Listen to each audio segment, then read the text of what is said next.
जयपुर के शहीद स्मारक पर एक बार फिर से सियासत गर्म है। मौका था एसआई भर्ती परीक्षा को रद्द करने की मांग को लेकर धरना। इस धरने में नागौर सांसद और राष्ट्रीय लोकतांत्रिक पार्टी के प्रमुख हनुमान बेनीवाल ने न केवल सरकार के खिलाफ मोर्चा खोला बल्कि कांग्रेस पार्टी को भी नहीं छोड़ा। धरना स्थल पर उपस्थित जनसमूह के बीच बेनीवाल ने अपने चिरपरिचित अंदाज में कांग्रेस के अंदरूनी खींचतान, नेतृत्व संकट और पुराने गठबंधन को लेकर खोलकर बयानबाजी की। उन्होंने कांग्रेस नेताओं पर जमकर तंज कसते हुए कहा कि कांग्रेस में असली दूल्हा कौन है, ये आज तक खुद कांग्रेसियों को नहीं पता है। राजस्थान में एसआई भर्ती परीक्षा में कथित अनियमितताओं और धांधलियों को लेकर लगातार विरोध प्रदर्शन हो रहे हैं।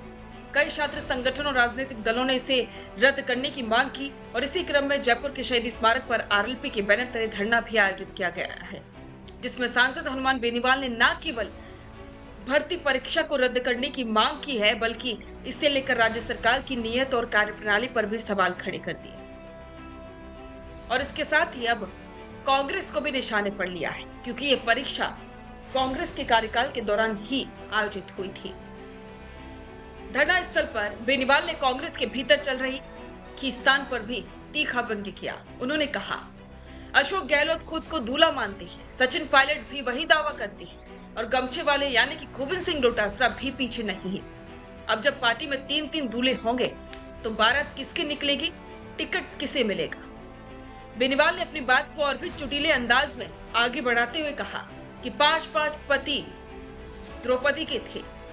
अब कांग्रेस की हालत भी कुछ वैसी ही हो गई है। सब खुद को नेता मानते हैं लेकिन पार्टी का दिशा और निर्णय तय करने वाला कोई नहीं है। उनकी टिप्पणी सुनकर धरना स्थल पर मौजूद कार्यकर्ताओं और छात्र छात्राओं के बीच हंसी ठिठोली का माहौल बन गया था, लेकिन उनकी टिप्पणी काफी ज्यादा तीखा हमला मानी जा रही है।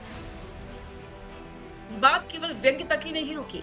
बेनीवाल ने कांग्रेस पार्टी पर पुराने गठबंधन को लेकर भी गहरी नाराजगी जताई। उन्होंने कांग्रेस पर आरोप लगाया कि पहले कांग्रेस ने आरएलपी के साथ मिलकर काम करने का दिखावा किया और फिर हमें कमजोर करने की साजिश रची। उन्होंने कहा कि कांग्रेस का मकसद केवल आरएलपी को सीमित करना था, न कि जनहित में कोई सच्चा गठबंधन करना।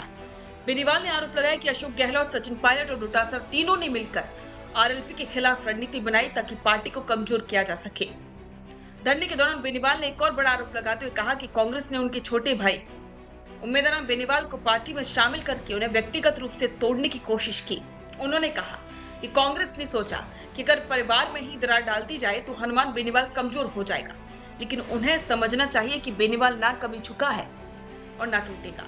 यह आरोप स्पष्ट करता है कि बेनीवाल कांग्रेस के साथ न केवल वैचारिक स्तर पर बल्कि व्यक्तिगत स्तर पर भी गहरी नाराजगी रखते हैं। ये भी तय है कि आने वाले चुनावों में आरएलपी और कांग्रेस के बीच कोई राजनीतिक मेल की संभावना अब दिखाई नहीं देती।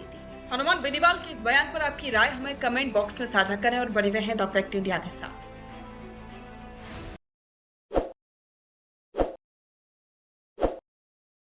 ताज़ा खबरों के लिए विजिट करें द फैक्ट इंडिया की वेबसाइट और डाउनलोड करें द फैक्ट इंडिया ऐप।